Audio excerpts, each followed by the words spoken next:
Grand awakening, Virgo, my earth babies, positive vibes, motivation, inspiration, elevation, love, light, positive energy, goodwill, peace and healing, abundance, prosperity, magic and money, all your way.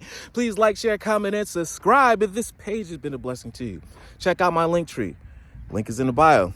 Book a really good massage with me. Check out the ebooks, the music, the NFTs. Great products are there. Your word of the day is the path to light. What door has opened to you?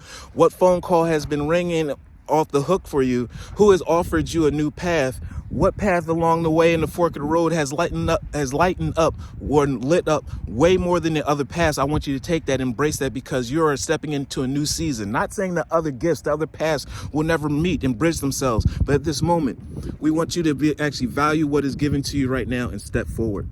I make a conscious choice to move toward the light. One step at a time, I transform my weaknesses into strengths by mastering my thoughts. Negative energy, negative thoughts, it means we need lessons. And then when you have positive thoughts, it means you're ready for the blessings. You had enough lessons. It's time to stay focused and channeling those blessings. I overcome obstacles with positivity and acceptance. I develop my gifts and extend my light to every being unconditionally, which we need you. So love one another. Be kind to one another. Love yourself. I love you too.